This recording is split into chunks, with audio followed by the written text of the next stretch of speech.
Hello student, welcome to our channel. आज के tutorial में हम लोग वन नाइट स्टडी देखेंगे आपका कि आप 10 या 15 मिनट में कंप्लीट ऑपरेटिंग सिस्टम को एक बार रिवाइज कर सकते हैं। ये मेनली रिवाइजिंग के लिए है आपका। हिंदी इंग्लिश मिक्स नोट्स है, तो आप हिंदी में पढ़िए या इंग्लिश में पढ़िए। आप डायरेक्टली आपको केवल रिवीजन पर्पस के लिए हमने ये बनाए हुए हैं, तो आप इसको डायरेक्टली जल्दी से जल्दी देख लीजिएगा। ऑपरेटिंग सिस्टम को हम लोग यहाँ पर कंप्लीट आपको क्या करेंगे, डिफाइन यहाँ पर हम करेंगे। तो चलिए स्टार्ट करते हैं इसमें। तो सबसे पहला जो क्वेश्चन है, इसमें मैंने क्वेश्चन वाइज क्वेश्चन बनाए हुए हैं। What is operating system, define, explain different operating system आपका यहाँ पर है। तो इसमें सबसे पहले आपका explain different function of operating system की हम बात करते हैं। तो ऑपरेटिंग सिस्टम क्या होता है, आप सेट ऑफ मास्टर प्रोग्राम का कलेक्शन होता है। जो मेन टास्क का, अगर कंप्यूटर सिस्टम के अंदर अगर हम बात करें, मेन टास्क जो परफॉर्म करता है वो आपका ऑपरेटिंग सिस्टम करता है। दूसरा ये क्या करता है कि इंटरफेस प्रोवाइड करता है यूजर और हार्डवेयर के बीच में। यूजर हार्डवेयर के बीच में इंटरफेस का काम करता है। और नेक्स्ट पॉइंट की अगर हम बात करें तो ये क्या है, एक सिस्टम सॉफ्टवेयर है आपका। ये क्या है, एक सिस्टम सॉफ्टवेयर है, एप्लीकेशन सॉफ्टवेयर नहीं है, ये सिस्टम सॉफ्टवेयर है। एंड ऑपरेटिंग सिस्टम की सहायता से आप क्या कर सकते हैं, हार्डवेयर सॉफ्टवेयर को मैनेज भी किया जाता है। एंड जितने भी आपके एप्लीकेशन सॉफ्टवेयर होते हैं उनको एक्चुअल में टास्क अगर परफॉर्म करना है तो किसके थ्रू परफॉर्म किया जाता है, ऑपरेटिंग सिस्टम के थ्रू आपका परफॉर्म किया जाता है। तो डायरेक्टली हम लोग बोल सकते हैं ऑपरेटिंग सिस्टम जो है वो इंटरफेस प्रोवाइड करता है आपका एप्लीकेशन प्रोग्राम और हार्डवेयर के बीच में, या यूजर और हार्डवेयर के बीच में। अब यूजर कम्युनिकेट करेगा एप्लीकेशन प्रोग्राम के थ्रू, तो डायरेक्टली हम लोग कहेंगे ऑपरेटिंग सिस्टम इंटरफेस का काम करता है आपका। बिना ऑपरेटिंग सिस्टम के कोई भी सिस्टम आपका वर्क नहीं कर सकता है। तो हम लोग एक्चुअल में अगर बोलें तो हार्ड सोल सब कुछ क्या है आपका, ऑपरेटिंग सिस्टम ही है आपका सिस्टम का। फंक्शन ऑपरेटिंग सिस्टम के तो 3 मेन फंक्शन होते हैं, जिसमें प्रोसेस मैनेजमेंट है, मेमोरी मैनेजमेंट है, डिवाइस मैनेजमेंट है और फाइल मैनेजमेंट है। उसके बाद सिक्योरिटी मैनेजमेंट, बहुत सारे और भी टास्क हैं आपके। प्रोसेस मैनेजमेंट, अगर मल्टीपल प्रोसेस आते हैं आपके P1 P2 P3, इनको मैनेज करना, कौन सा प्रोसेस पहले एग्जीक्यूट होगा, कौन सा उसके बाद होगा, वो सब टास्क आपका कौन परफॉर्म करता है, ऑपरेटिंग सिस्टम परफॉर्म करता है। मेमोरी मैनेजमेंट मतलब किस डिवाइस को कितना मेमोरी देना है, जैसे C, D, E आप डिवाइड करते हैं मल्टीपल डिस्क में अपने मेमोरी को, तो वो जब आप इसका साइज भी किसके थ्रू मैनेज करते हैं, ऑपरेटिंग सिस्टम के थ्रू। डिवाइस मैनेजमेंट या फेरिफेरल मैनेजमेंट, कौन सा डिवाइस कहाँ से कनेक्ट होगा, कैसे उसके सॉफ्टवेयर वर्क करेंगे, वो भी आपका ऑपरेटिंग सिस्टम करता है। फाइल मैनेजमेंट, किस फाइल को कहाँ स्टोर करना है, कैसे आप टास्क परफॉर्म करेंगे, कहाँ इसको एक्सेस करेंगे, वो सब भी आपका किसका काम होता है, ऑपरेटिंग सिस्टम का आपका काम होता है। इसमें वही पॉइंट आपके लिखे हुए हैं। नाउ नेक्स्ट है आपका सेकंड क्वेश्चन की बात करते हैं आप, explain different type of operating system. अब डिफरेंट ऑपरेटिंग सिस्टम की हम लोग यहाँ पर बात करेंगे। तो सबसे पहला ऑपरेटिंग सिस्टम होता है आपका batch operating system. Batch operating system में क्या होता है, आपके जिस जिस जॉब की सेम नीड होती है, जैसे यहाँ पर मान लीजिए मल्टीपल जॉब है, इसमें इसकी सेम नीड है, तो आपने इसका क्या बना दिया, एक बैच 1 बना दिया, ये बैच 2 बना दिया, ये बैच 3 आपका बन गया है। अब आप सीपीयू अलॉट कर देंगे एक बैच को। जब एक बैच कंप्लीट एग्जीक्यूशन कर देगा, देन नेक्स्ट बैच को सीपीयू मिलता है। ऐसे फिर ये कंप्लीट हो जाएगा तो नेक्स्ट बैच को मिलेगा, ऐसे ही आपका चलता रहता है। ये आपका कहलाता है बैच ऑपरेटिंग सिस्टम। दूसरा आता है मल्टी प्रोग्राम ऑपरेटिंग सिस्टम, या हम इसको बोलते हैं मल्टीटास्किंग ऑपरेटिंग सिस्टम। इसकी सहायता से एक एप्लीकेशन को सेम टाइम पर एग्जीक्यूट किया, एक ही टाइम पर आपके मल्टीपल एप्लीकेशन जो हो सकती हैं वो रन हो सकती हैं। तो सीपीयू आइडल, इसमें सीपीयू को आइडल नहीं रखते हैं, क्योंकि मल्टीपल प्रोग्राम सेम टाइम पर एग्जीक्यूट होंगे तो सीपीयू आइडल नहीं होगा और सीपीयू की परफॉर्मेंस भी इंक्रीज होगी। सीपीयू को जितना आप बिजी रखेंगे उसकी परफॉर्मेंस उतनी आपकी क्या होती है, बेटर होती है। इसमें सीपीयू हर टाइम बिजी रहता है, जिससे परफॉर्मेंस आपकी बेटर होगी। एंड मल्टी टास्क परफॉर्म करने के लिए आप इसको यूज करते हैं, मल्टी टास्किंग ऑपरेटिंग सिस्टम। इसके बाद आता है टाइम शेयरिंग। टाइम शेयरिंग के लिए क्या करते हैं, सीपीयू को मल्टीपल टाइम के लिए आप शेयर कर देते हैं। तो डिफरेंट टास्क आप परफॉर्म करें तो हर प्रोसेस कुछ टाइम के लिए सीपीयू को शेयर कर लेता है। एग्जीक्यूशन टाइम स्मॉल स्लॉट में डिवाइडेड होता है, जिसको हम टाइम स्लाइस या टाइम क्वांटम यहाँ पर बोलते हैं। जो प्रोसेस टाइम का वेट करता है वो रेडी क्यू में रहेगा आपका, और जिसको आपको मिल जाएगा वो रनिंग क्यू में आपका रहेगा। नहीं तो जिसको आप कोई हाई प्रायोरिटी का प्रोसेस आ रहा है तो उस केस में वो वेटिंग में आपका चला जाता है। इसके बाद real time operating system. Real time का मतलब होता है एक पर्टिकुलर टाइम पर आपको आउटपुट मिल जाना चाहिए। तो ये भी 2 टाइप के होते हैं आपके, सॉफ्ट रियल टाइम और hard real time operating system. यह वो ऑपरेटिंग सिस्टम जो स्पेसिफिक टाइम में आउटपुट आपका जनरेट करता है। स्टेटिंग डेडलाइन होती है इसमें। इस दो टाइप के होते हैं, एक हार्ड, रियल टाइम। हार्ड में तो आपका पर्टिकुलर टाइम, अगर आपको दिया है 3 मंथ के अंदर आपका प्रोजेक्ट कंप्लीट हो जाना चाहिए, तो 3 मंथ में वो कंप्लीट होगा। और जो सॉफ्ट ऑपरेटिंग सिस्टम होता है, सॉफ्ट रियल टाइम ऑपरेटिंग, इसमें अगर 3 मंथ दिया है तो 3.5 मंथ इसमें लगा सकते हैं। तो ये सॉफ्ट रियल टाइम, इसमें टास्क पर्टिकुलर टाइम पर कंप्लीट होने की कोई गारंटी नहीं होती है, तो टास्क परफॉर्म करने के लिए कुछ टाइम एक्स्ट्रा आपका दिया जाता है। इसमें robotics, medical equipment, advance scientific project इसमें यूज होता है। जबकि हार्ड वाला आपका किस में होता है, मेडिकल डायग्नोसिस। रियल टाइम में अगर आप हार्ड टाइम ऑपरेटिंग सिस्टम की बात करते हैं तो मेडिकल में अगर कुछ भी देरी हो जाएगी तो पेशेंट की जान जा सकती है, तो वहां पर आपका कौन सा यूज होता है, hard real time operating system आपके यूज होते हैं। इसके बाद डिस्ट्रीब्यूटर ऑपरेटिंग सिस्टम में क्या होता है, सेंट्रलाइज आपका एक ऑपरेटिंग सिस्टम होगा या जो सभी को क्या करेगा, आपका कंट्रोल करेगा, इसलिए इसको डिस्ट्रीब्यूटेड बोलते हैं। Multiple process, multiple communication line इसमें होती है, आपका नेटवर्क पर डिपेंड आपका करता है। नाउ नेक्स्ट क्वेश्चन है आपका, what is spooling, explain process of spooling. Spooling क्या होता का पूरा नाम जो है साइमल्टेनियस पेरिफेरल ऑपरेशन ऑनलाइन है। स्पूलिंग की एक प्रोसेस है जिसकी सहायता से आपका क्या होती है, जॉब बफर में स्टोर हो जाती है। टेम्परेरी स्टोरेज एरिया होता है, जैसे प्रिंटर के टाइम पर स्पूलिंग में जो टास्क आपका करता है वो फर्स्ट इन फर्स्ट आउट का करता है। जैसे मान लीजिए आपने प्रिंटर को कमांड दी, ये आपका प्रिंटर है, आपने 100 की कमांड दी है इसमें प्रिंट होने के लिए, प्रिंटर के पास इसने 50 तक आपका प्रिंट किया, उसके बाद लाइट चलेगी आपकी, तो ये क्या करता है, वो 50 जो पेजेस हैं उसको अपने स्पूल में स्टोर कर देगा, स्पूल में स्टोर कर देगा। उसी समय अगर लाइट आ गई तो नेक्स्ट वो, उसके बाद आपने मान लीजिए लाइट चली गई थी, आपने 50 का आपका प्रोसेस स्टार्ट हुआ, देन 200 का फिर आपने दे दिया, तो पहले ये 50 एग्जीक्यूट होंगे, देन 200 आपके एग्जीक्यूट होंगे, तो फर्स्ट इन फर्स्ट आउट पे ये आपका काम करता है। तो यहाँ से देखिए कार्ड रीडर से आपने दिया, डिस्क में गया, मेमोरी से वो एक्सेस हुआ, देन प्रिंटर के पास जाएगा, तो यहाँ पर आपका मेमोरी में वो क्या हो जाएगा, स्टोर हो जाता है, इसको बोलते हैं आपका spooling. What is process, explain different stages of process. Process क्या होता है, स्मॉलेस्ट टास्क होता है, या प्रोसेस और टास्क एक इंस्टेंस ऑफ अ प्रोग्राम होता है, एक प्रोग्राम। अगर आप एक प्रोग्राम की बात करते हैं तो इसमें मल्टीपल आपके क्या होते हैं, प्रोसेस होते हैं। तो प्रोसेस क्या है, स्मॉलेस्ट टास्क होता है, प्रोसेस एक एक्टिव एंटिटी होती है, जबकि प्रोग्राम आपका क्या है, पैसिव एंटिटी है। जो एक्चुअल टास्क आपका परफॉर्म करता है प्रोग्राम के अंदर वो आपका प्रोसेस करता है। अब प्रोसेस की हम लोग लाइफ साइकिल की बात करते हैं, स्टेजेस होती हैं आपकी, न्यू होती है, रेडी होती है आपकी, रनिंग होती है आपकी, उसके अलावा वेटिंग होता है और टर्मिनेट होता है। अब सबसे पहले न्यू स्टेज।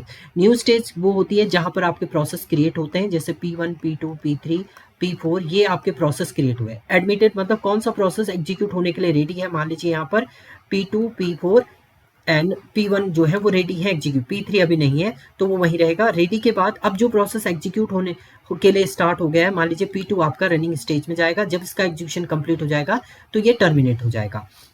इसके अलावा अब मान लीजिए P2 को 10 सेकेंड के लिए एग्जीक्यूट होना चाहिए था, वो 5 सेकेंड एग्जीक्यूट हुआ, उसी समय एक हाई प्रायोरिटी का प्रोसेस यहाँ जनरेट हुआ P5, वो डायरेक्टली यहाँ है, अब इसको एग्जीक्यूट होना है तो P2 क्या हो जाएगा, आपका वेटिंग में चला जाएगा, P2 वेटिंग में चला जाएगा और P5 जो है रनिंग स्टेज में चला जाएगा आपका। जब ये एग्जीक्यूट हो जाएगा देन ये दोबारा से आपका किस में आएगा, रेडी क्यू में आएगा, एंड उसके बाद आपका एग्जीक्यूट होता है। तो ये पूरा प्रोसेस होता है आपका किसका, ये प्रोसेस की स्टेजेस आपकी होती है। नाउ नेक्स्ट है what is scheduler, explain it's type. Scheduler का मीनिंग होता है आपको क्या करना है, प्रोसेस को शेड्यूल करना, यानी एक जॉब से दूसरी जॉब में लेके जाना, यानी एक क्यू से दूसरी क्यू में जब आप लेके आते हैं तो उसको बोलते हैं शेड्यूलर। शेड्यूल का मेन काम जॉब को सेलेक्ट करना तथा उसे सीक्वेंशियल ऑर्डर में एग्जीक्यूट करना होता है। शेड्यूल का मेन काम सिस्टम की परफॉर्मेंस को बढ़ाना, और 3 टाइप के आपके शेड्यूलर होते हैं, long term scheduler, medium term scheduler और short term scheduler. Long term scheduler इसका जो होता है बैच ऑपरेटिंग सिस्टम में मेनली यूज होता है, इसमें रेडी क्यू में भेजने का काम होता है, बैच क्यू से रेडी क्यू में भेजने का काम जो होता है वो लॉन्ग टर्म का होता है। शॉर्ट टर्म शेड्यूलर का आपका रेडी क्यू में जो उपस्थित होगा प्रोसेस उसको कहाँ पर लेके आना, सीपीयू एलोकेट करना। रेडी क्यू में जो भी प्रोसेस है उसको सीपीयू एलोकेट करने का काम जो होता है वो शॉर्ट टर्म का होता है। और मीडियम टर्म शेड्यूलर का काम होता है आपका वेटिंग क्यू से प्रोसेस को रेडी क्यू में लेके आना। वेटिंग में अगर कोई प्रोसेस है तो उसको दोबारा से रेडी क्यू में लेके आना, वो आपका किसका होता है, वो आपका मीडियम टर्म शेड्यूलर का काम। लॉन्ग टर्म शेड्यूलर क्या कहता है, बैच क्यू से उसको रेडी क्यू में लेके आता है। शॉर्ट टर्म शेड्यूलर का होता है रेडी क्यू से सीपीयू एलोकेट करना, और मीडियम टर्म शेड्यूलर का काम होता है जो आपका टास्क जो है वो वेटिंग में है उसको दोबारा से रेडी क्यू में लेके आना, वो टास्क होता है आपका मीडियम टर्म शेड्यूलर। ये इसका डायग्राम भी है आपका। नाउ नेक्स्ट आता है what is scheduling, explain different types of scheduling algorithm with example. Scheduling का मतलब है कोई प्रोसेस आ रहा है आपका, उसको प्रॉपर तरीके से एग्जीक्यूट करना ताकि आपका सीपीयू यूटिलाइजेशन बढ़े, process security and fast execution हो सके। तो शेड्यूलिंग एल्गोरिथम क्या होती हैं आपकी, 4 टाइप की आपकी होती हैं। पहले इसका हम लोग कुछ जो आपके इंपॉर्टेंट थिंग इसमें होता है, थ्रूपुट होता है, तो ये पर यूनिट टाइम होता है, जितना वर्क कंप्लीट करना है उसे हम थ्रूपुट बोलते हैं। वेटिंग टाइम, कितने टाइम आपका प्रोसेस ने वेट किया, वो आपका वेटिंग टाइम होता है। बस टाइम या रिस्पॉन्स टाइम, कितना टाइम प्रोसेस को एग्जीक्यूट होना है, वो आपका बस टाइम कहलाता है। टर्न अराउंड टाइम मतलब वेट टाइम और बस टाइम का जो कलेक्शन होता है उसको हम लोग बोलते हैं टर्न अराउंड टाइम। अब शेड्यूलिंग एल्गोरिथम आपकी 4 टाइप की होती है। फर्स्ट कम फर्स्ट सर्व, जो पहले आएगा वो पहले एग्जीक्यूट करेगा। शॉर्टेज जॉब फर्स्ट है, जिसका बस टाइम सबसे छोटा होगा वो पहले एग्जीक्यूट करता है। प्रायोरिटी शेड्यूलिंग, इसमें प्रायोरिटी बेस होता है, जिसकी प्रायोरिटी हाई होगी वो पहले एग्जीक्यूट करेगा। एंड राउंड रॉबिन शेड्यूलिंग, इसमें टाइम क्वांटम होता है, यानी हर एक प्रोसेस को एक टाइम पीरियड के लिए हम लोग बाउंड कर देते हैं, यानी यहाँ पर टाइम शेड्यूलिंग भी हम लोग इसको बोलते हैं कि इतने इतने टाइम के लिए सीपीयू को एक्सेस आपका करेगा। अब फर्स्ट कम फर्स्ट सर्व की हम लोग बात करते हैं। इस एल्गोरिथम में जो प्रोसेस सिस्टम में पहले आता है वो पहले एग्जीक्यूट होगा। तो जैसे यहाँ पर अगर P1, P2, P3, P4, P5 है तो वो पहले आपके एग्जीक्यूट होंगे। जैसे एक एग्जांपल है P1, P2, P3, तो यहाँ पर टर्न अराइवल टाइम सबका 0 है, तो आप किसी को भी पहले एग्जीक्यूट करा सकते हैं। तो हम पहले P1 को एग्जीक्यूट कराएंगे, फिर P2, फिर P3, सिक्वेंशियल ऑर्डर में ही कराया हमने। वेटिंग टाइम देखिए, P1 इसका गैंग चार्ट है, गैंग चार्ट 0 से स्टार्ट होगा। P1 एग्जीक्यूट हुआ 10 सेकंड के लिए, फिर P2 आया 5 सेकंड 50 हो गया, फिर P3 आया आपका 15 सेकंड 30 हो गया। तो waiting time of P1, waiting time क्या होता है आपका, जितने में वो स्टार्ट हो रहा है और जब वो आया था तो सब 0 पे ही आए, तो इसने 0 वेट किया P1 ने। P2 का वेटिंग टाइम निकालेंगे आप, P2 स्टार्ट कब हुआ, 10 पे स्टार्ट हुआ, 10 पे और आया कब था 0 पे, तो ये 10 वेट कर रहा है। P3 कब स्टार्ट हुआ, 15 पे और आया कब था 0 पे, इसने क्या किया 15 किया। तो एवरेज वेटिंग टाइम हम निकालें तो टोटल कितना हो गया, 0 + 10 + 15 डिवाइडेड बाय 3 आपका था, तो ये आ गया 8.33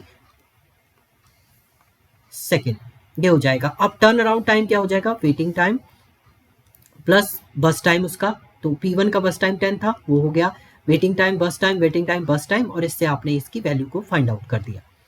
shortage job first, shortage job में क्या होता है, जिसका बस टाइम सबसे छोटा होगा उसको पहले आप एग्जीक्यूट करेंगे। तो सेम क्वेश्चन है, इसमें देखिए अगर बस टाइम अराइवल टाइम सबका सेम है तो बस टाइम सबसे छोटा किसका है, P2 का है, तो सबसे पहले P2 एग्जीक्यूट होगा। गैंग चार्ट आप बनाएंगे तो P2 एग्जीक्यूट हुआ, उसके बाद आपका P1 का बस टाइम कम है, फिर P3 का है।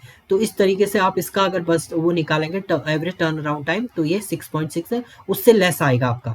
देखिए इससे पहले आपका इसका कितना 8.33 था, इसका है 6.66, और वही चीज आप टर्न अराउंड टाइम इसका भी निकाल देंगे।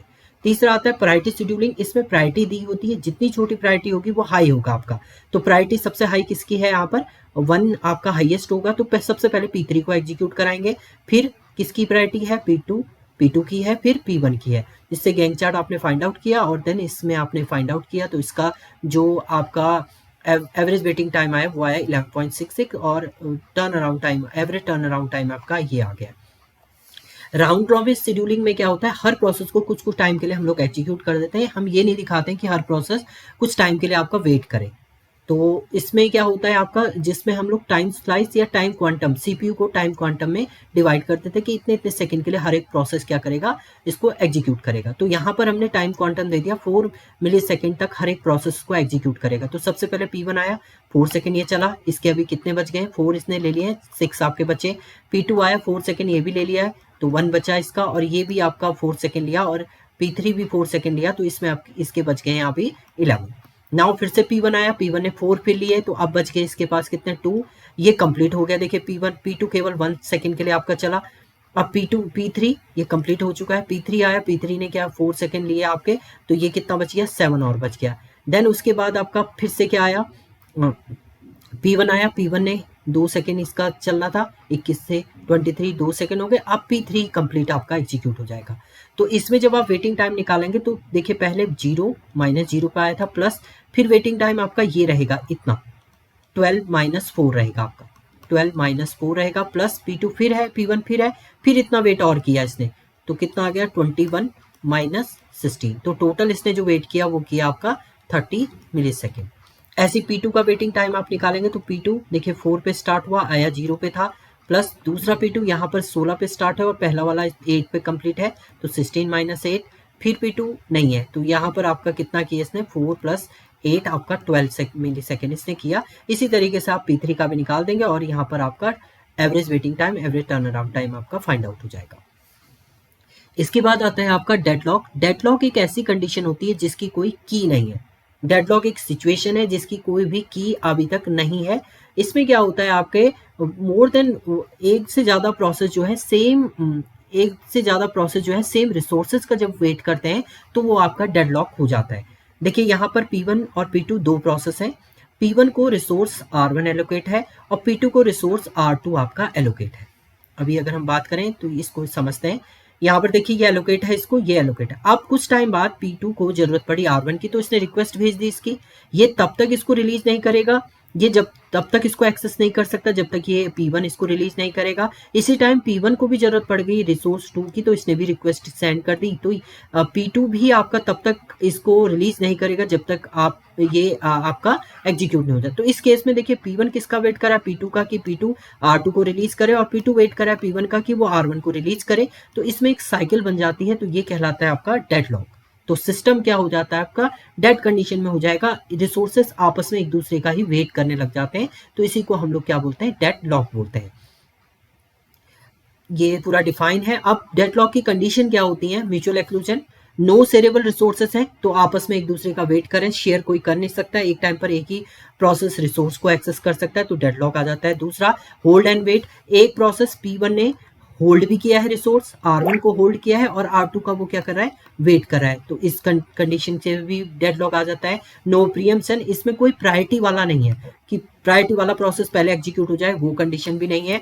और सर्कुलर वेट, देखिए यहाँ पर एक सर्कुलर में क्या कर रहे हैं, P1 P2 P3 ऐसी मल्टीपल आएंगे, तो एक सर्कल में ये क्या करें, एक दूसरे का वेट करें, तो इस कंडीशन के कारण भी आपका डेडलॉक जनरेट होता है। नाउ नेक्स्ट है डेडलॉक प्रिवेंशन एंड अवॉइडेंस।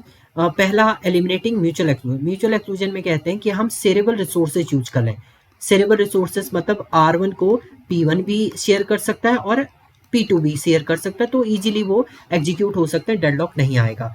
दूसरी कंडीशन है होल्ड एंड वेट कंडीशन को रिमूव करना, यानी अगर किसी प्रोसेस ने किसी रिसोर्स को होल्ड किया है तो वो दूसरे रिसोर्स का वेट नहीं करेगा, R2 का ये वेट नहीं करेगा, या तो ये होल्ड ही करेगा या ये वेट ही करेगा, एक ही चीज आपकी परफॉर्म हो सकती है। नो प्रीएम्पशन का मीनिंग है अगर कोई हाई प्रायोरिटी का प्रोसेस आता है तो उसको रिसोर्स एलोकेट कर दिया जाए। अगर कोई हाई प्रायोरिटी का प्रोसेस आता है, मान लीजिए P3 हाई प्रायोरिटी का प्रोसेस है, तो रिसोर्स R1 जो है P3 को मिल जाएगा। और सर्कुलर वेट, प्रोसेस सर्कुलर में एक दूसरे का वेट भी नहीं करेंगे, ये कंडीशन अब जनरेट होती है, तो आपका डेडलॉक अवॉइड हो जाते हैं। इसके बाद है आपका what is physical logical address explain. Physical address क्या होता है, फिजिकल एड्रेस वो होता है जिससे सीपीयू जनरेट करता है। सीपीयू जो एड्रेस जनरेट करता है उसको फिजिकल एड्रेस कहते हैं, सॉरी इसको लॉजिकल एड्रेस बोलते हैं आपका। लॉजिकल एड्रेस जो क्या होता है, सीपीयू जो जनरेट करता है उसको लॉजिकल एड्रेस कहते हैं। उस लॉजिकल एड्रेस में जब आपका कुछ डेटा ऐड होता है, लॉजिकल एड्रेस में रजिस्टर की वैल्यू जब आप ऐड हो जाती है तो वो आपका क्या बन जाता है, फिजिकल एड्रेस बन जाता है। देखिए सीपीयू ने जो जनरेट किया वो लॉजिकल एड्रेस है, उस लॉजिकल एड्रेस में रजिस्टर की वैल्यू आपने ऐड की, 786 में आपने 2000 ऐड किया, तो आपका ये जो हो गया 20,000 आपने ऐड करके जो एड्रेस आया उससे आप मेमोरी, फिजिकल मेमोरी में डेटा एक्सेस कर रहे हैं, तो ये आपका फिजिकल एड्रेस हो जाता है। पेजिंग मेनली आपका नॉन कंटीन्यूअस मेमोरी एलोकेशन में ये आपका यूज होता है। फिजिकल एड्रेस स्पेस को एक्सेस करने के लिए हम लोग यूज करते हैं पेजिंग एंड सेगमेंटेशन का। पेजिंग की सहायता से वेरियस प्रोसेस में मेमोरी स्टोर की जाती है। पेज प्रोसेस में पेज जो होता है आपका वो दो पार्ट में, लॉजिकल एड्रेस दो पार्ट में डिवाइडेड होता है, एक पेज नंबर और एक ऑफसेट में डिवाइडेड होता है। पेज नंबर से हम पेज टेबल पे जाएंगे, पेज टेबल से वो आपकी फ्रेम की वैल्यू एक्सेस करेगा, वो ऑफसेट के साथ ऐड होगी, ऐड होने के बाद आपका एक्चुअल मेमोरी फिजिकल एड्रेस जो है जनरेट होता है। जैसे सीपीयू ने जो एड्रेस जनरेट किया वो आपका दो पार्ट में डिवाइड हो गया, पेज नंबर और ऑफसेट। यहाँ से आप पेज टेबल के पास पहुंचे, पेज टेबल से फ्रेम की वैल्यू आपकी किसके साथ ऐड होगी, ऑफसेट के साथ ऐड होगी। ऐड होने के बाद जो एड्रेस जनरेट होगा वो फिजिकल एड्रेस होगा, उससे आप फिजिकल मेमोरी से डेटा को क्या करेंगे, एक्सेस आप करते हैं। तो ये आपका क्या होता है, ये आपका होता है paging process. Segmentation non contiguous memory allocation में यूज होता है। ये एबिलिटी इसमें segmented non contiguous memory allocation में लोड किया जाता है। इसमें सिंगल प्रोसेस ब्लॉक आपका होता है, डिवाइड करता है नॉन कंटीजियस मेमोरी एलोकेशन। इसमें जो लॉजिकल एड्रेस है वो दो पार्ट में डिवाइड होगा, सेगमेंट नंबर और ऑफसेट में।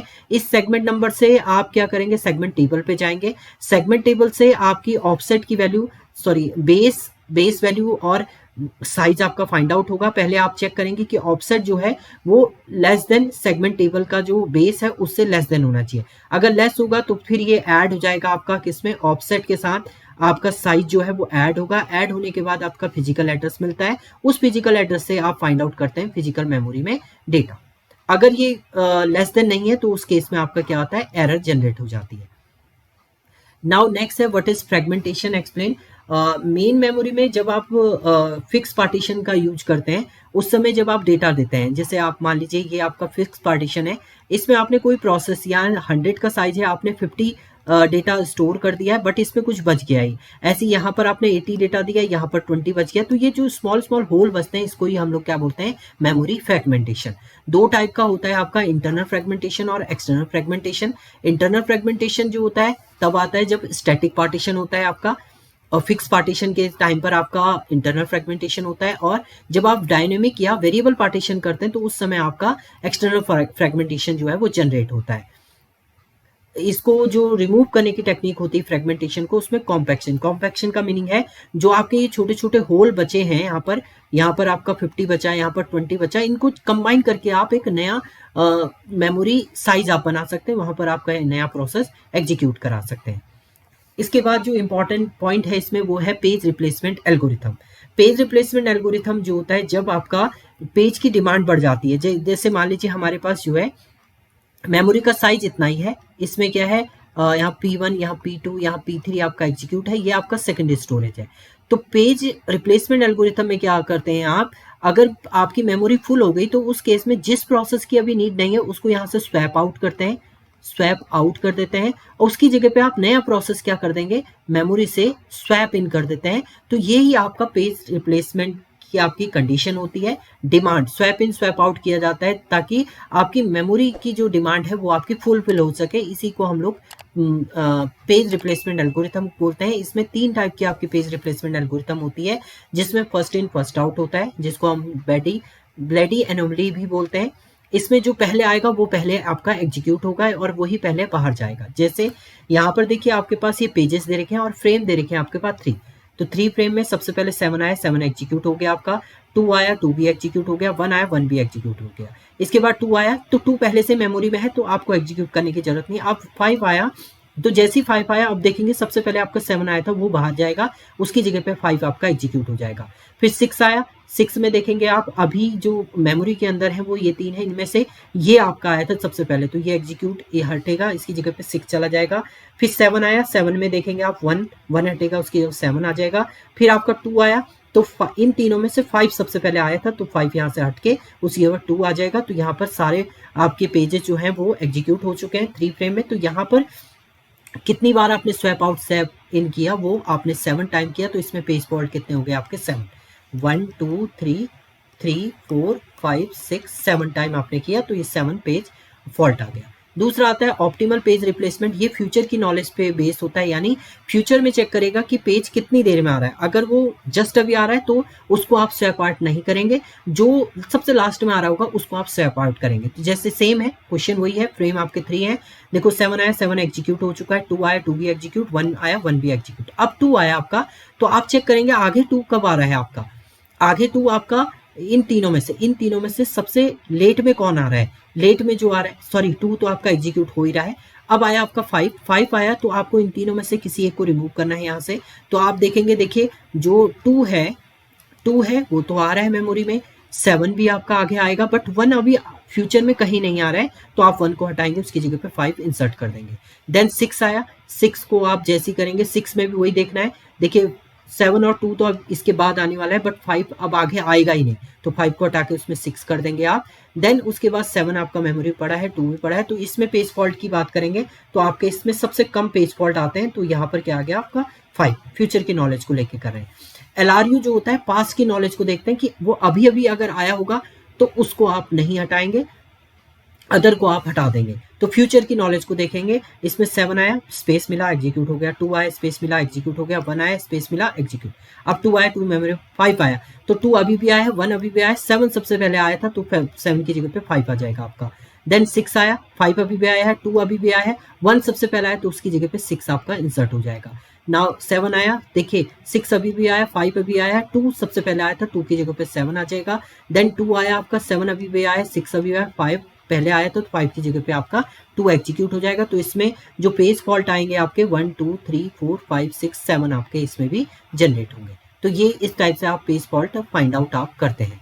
नाउ अब जो इंपॉर्टेंट क्वेश्चन है इसमें ऑपरेटिंग सिस्टम का, वो है explain the term compiler, interpreter and assembler.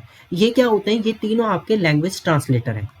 Language translator होते हैं, यानी अगर किसी भी लैंग्वेज में आपको, क्योंकि कंप्यूटर सिस्टम आपका केवल कोड समझता है, मशीन लैंग्वेज यानी 0101 का कोड समझता है।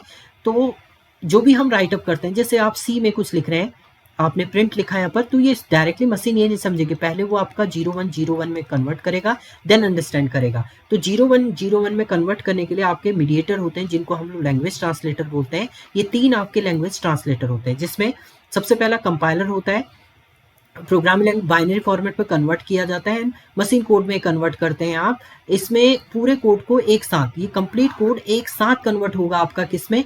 0101 के कोड में, कंपाइलर में। और ये एरर भी आपका कंप्लीट जब आपका कन्वर्ट हो जाता है, उसके बाद ही आपका एरर भी फाइंड आउट करता है कंपाइलर। इंटरप्रेटर का काम भी वही होता है, ये भी क्या करता है आपका? सोर्स कोड को मशीन कोड में कन्वर्ट करता है, यानी आपने कुछ भी लिखा हुआ है, जैसे प्रिंट ही कमांड आपने लिखी, उसको मशीन कोड में कन्वर्ट करने का काम, यानी 0101 में कन्वर्ट करने का काम आपका करता है। इसमें क्या करता है? ये लाइन बाय लाइन, एक लाइन आपने लिखी, इसको कन्वर्ट करेगा, दूसरी लाइन लिखी आपने, उसको कन्वर्ट करता है, तीसरी लाइन, और लाइन बाय लाइन ये एरर भी फाइंड आउट करता है। तो पाइथन जो है आपकी, वो इसी पे बेस्ड लैंग्वेज है आपकी। जबकि कंपाइलर लैंग्वेज जो है वो कौन सी है आपकी? C++,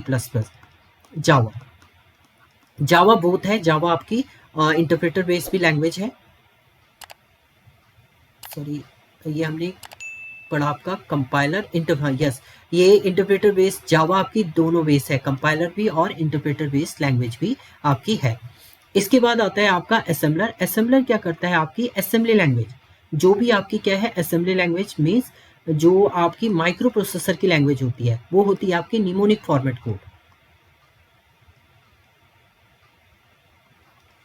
निमोनिक फॉर्मेट कोड इसको बोलते हैं। जैसे आपने क्या किया, मूव किया रजिस्टर R1 से A को, मूव किया रजिस्टर R2 से A को, तो इस टाइप की जो लैंग्वेज होती है, इसको हम लोग बोलते हैं असेंबली लैंग्वेज। इसे बाइनरी फॉर्मेट 0101 के कोड में कन्वर्ट करने के लिए आप यूज करते हैं असेंबली लैंग्वेज। और असेंबली लैंग्वेज जो होती है माइक्रो प्रोसेसर की होती है, जो आपके लैपटॉप या टैब में, माइक्रो प्रोसेसर जो है आपके लैपटॉप या टैब में एज अ CPU की तरह ये वर्क करता है आपका। तो वो आपका क्या है? माइक्रो प्रोसेसर होता है। तो माइक्रो प्रोसेसर की जो लैंग्वेज होती है वो असेंबली लैंग्वेज होती है। तो असेंबलर क्या करता है? उस असेंबली लैंग्वेज को मशीन कोड में कन्वर्ट करने का आपका काम करता है। तो ये कुछ इंपॉर्टेंट क्वेश्चन थे आपके ऑपरेटिंग सिस्टम के। Thank you student.